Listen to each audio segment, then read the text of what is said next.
Coming up, Donald Trump completely dominates the World Economic Forum, or WEF, and he wasn't even there.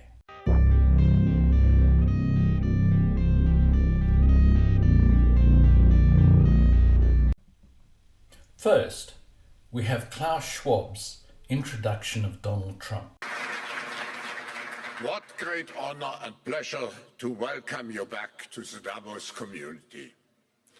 Just 4 days into your new mandate, we highly appreciate your presence with us today. We wish you all the best as you take on your critical work ahead. The global challenges we face today are monumental. Klaus Schwab, the head of the WEF, gave Donald Trump a sycophantic welcome.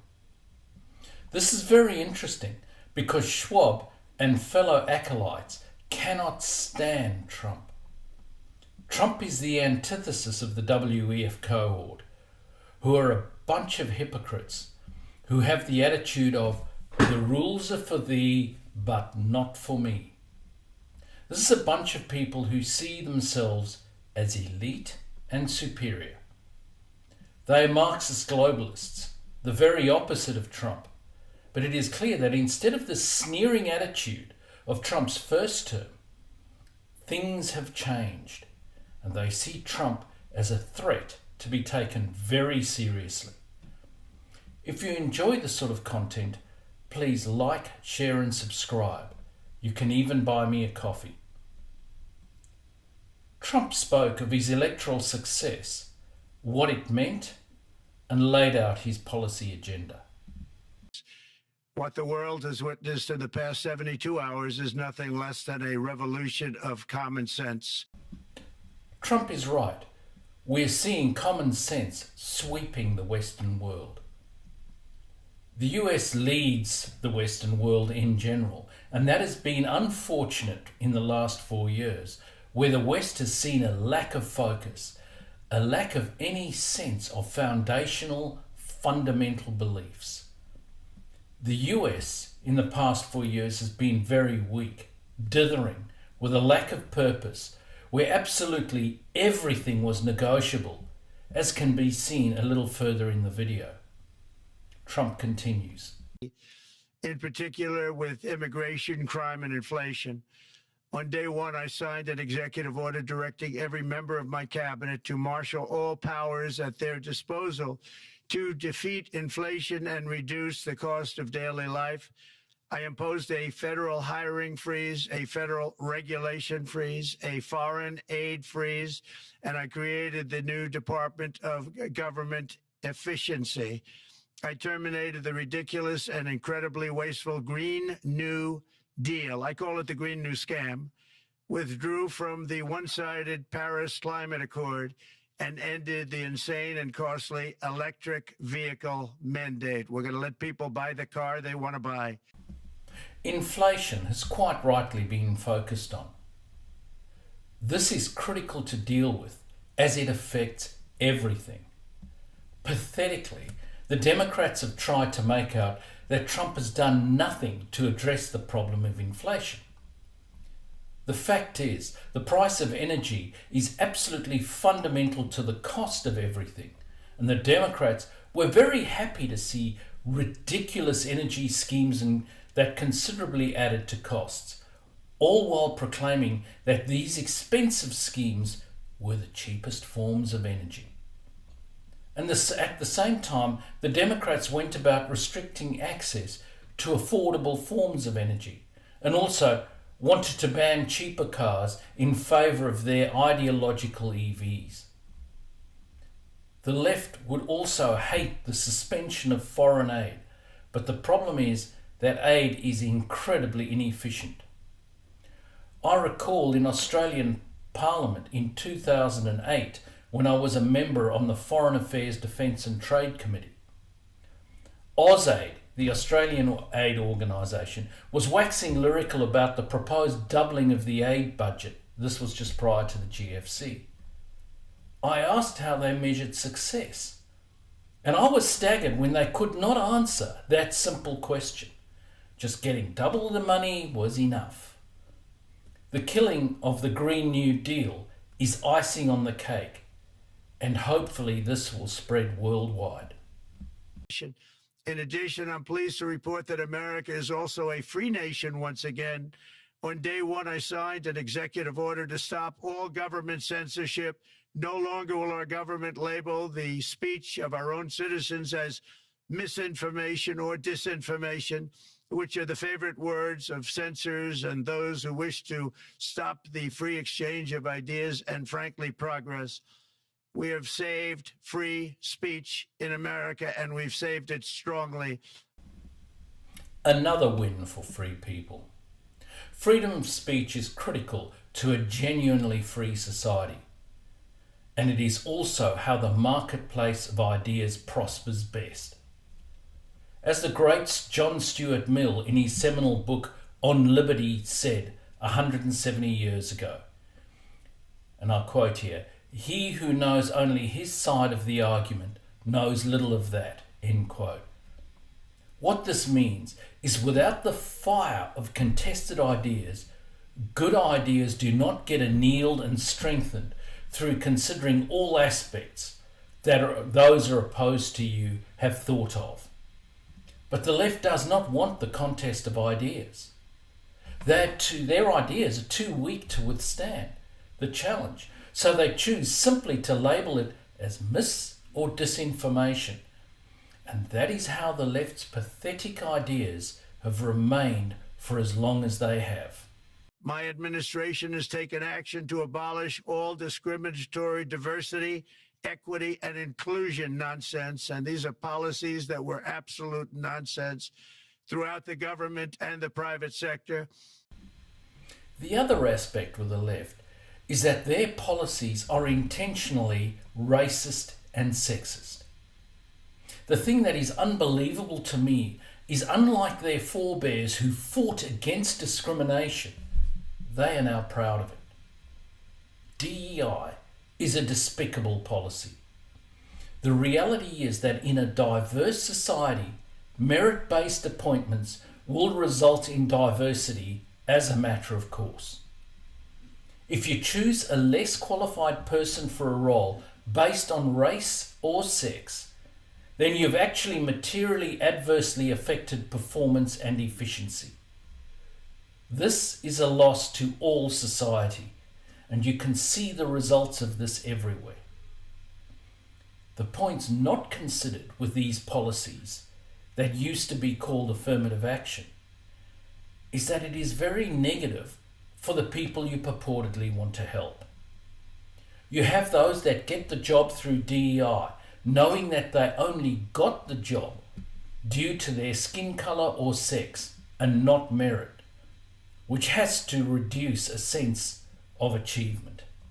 The other side is that other people will often question whether said person got the position on the basis of discrimination, even where in fact they got it purely on merit. I'm also going to ask all NATO nations to increase defense spending to 5% of GDP, which is what it should have been years ago. It was only at 2%, and most nations didn't pay until I came along. I insisted that they pay, and they did, because the United States was really paying the difference at that time, and it was unfair to the United States. This one is a tough ask. Trump is completely correct in that most NATO nations were not paying their 2% for defense, and he got most of them to do so. However, asking them to pay 5% when the US only pays around 3.5% is clearly going to be met with resistance.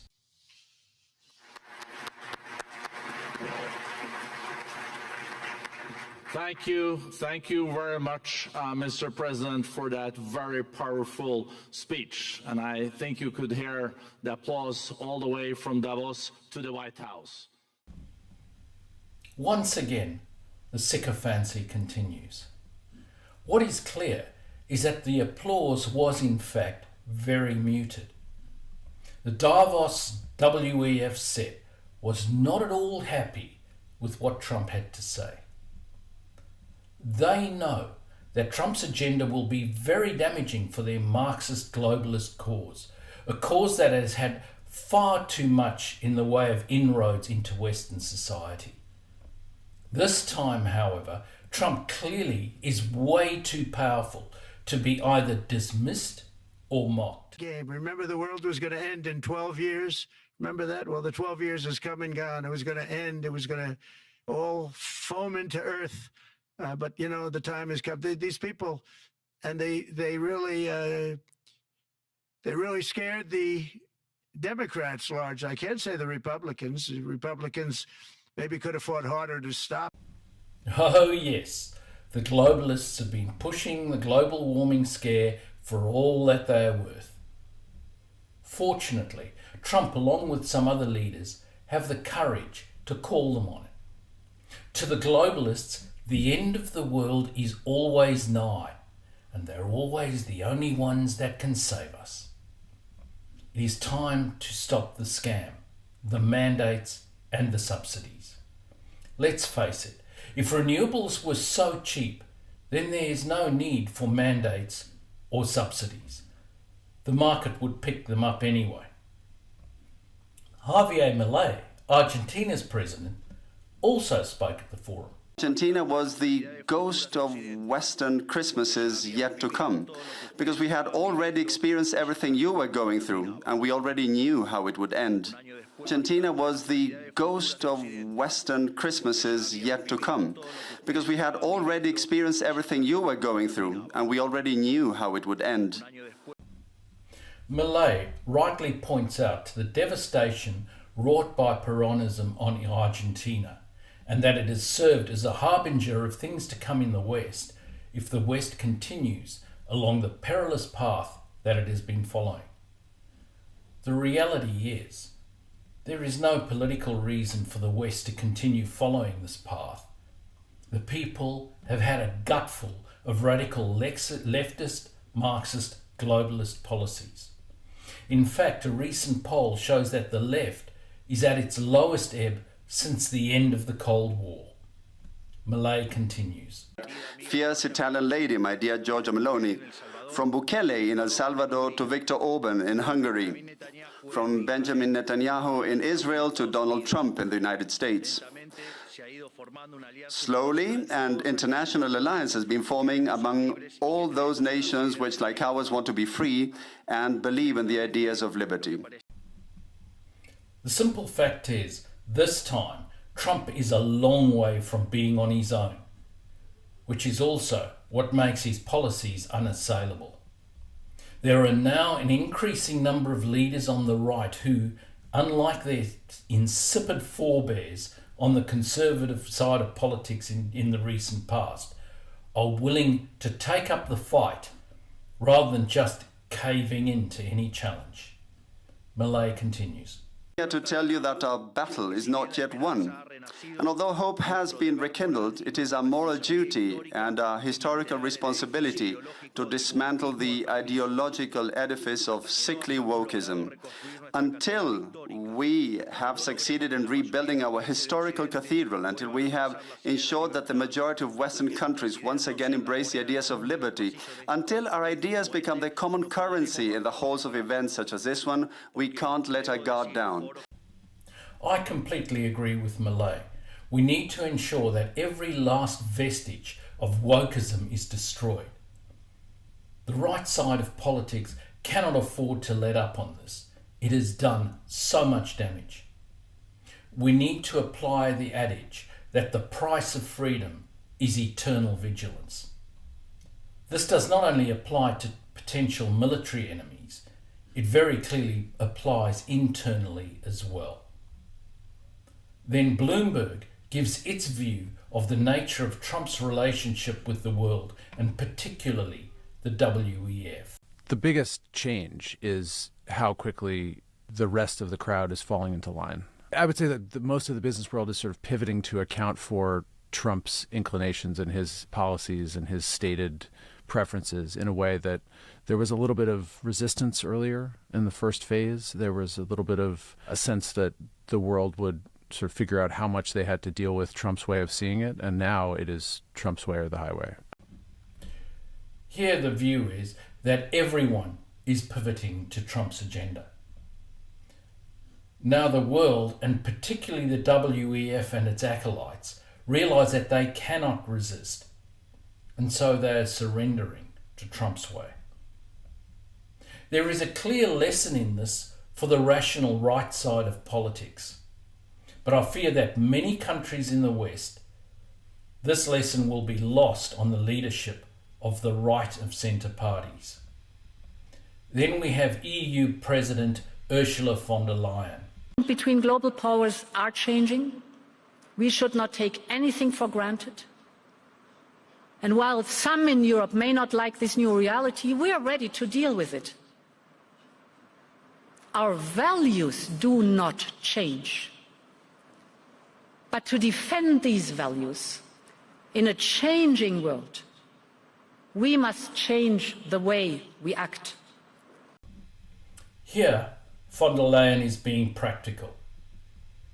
But there is actually a deep acknowledgement buried in her statement that the Marxist globalists do not like the fact that Trump is president.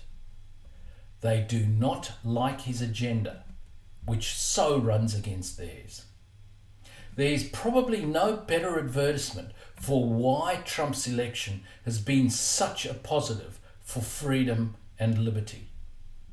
And then we have another pundit from Bloomberg. To me, what you just saw there was a president who was in almost complete control. I mean, it's just an extraordinary moment, the amount of deference from these titans of industry from around the globe, essentially giving the president everything he wants. I mean, Brian Moynihan there dodging the president, criticizes Bank of America for allegedly not banking conservatives, and Brian Moynihan just kind of takes it and says thank you, and hey, we're getting ready to sponsor the Olympics. Trump demands OPEC lower prices, increase output. He tells everybody, listen, if you want to build in the U.S., that's great. Otherwise, we're going to tariff you. And the response is essentially applause. Once again, the clear message is that Trump is totally dominant and the rest of the world is following and even pretending to applaud policies that everyone knows they hate. And here we get the European perspective. Trump is being very much dominated by assessments, curiosity, concern about the transition in the US. A lot of businessmen are fairly sort of upbeat. They think that sort of deregulation and lower taxes, that's good. Economies are more worried, debts and deficits, that's not good. And those dealing with geopolitics like myself are deeply concerned. Is it going to go to war with Denmark over Greenland? What's going to happen with the Panama Canal? Is there a Middle East policy that is credible? And what is he really up to when it comes to dealing with Mr. Putin on Ukraine? Here is the conclusion. It is Trump, Trump, Trump, and the Europeans are panicking.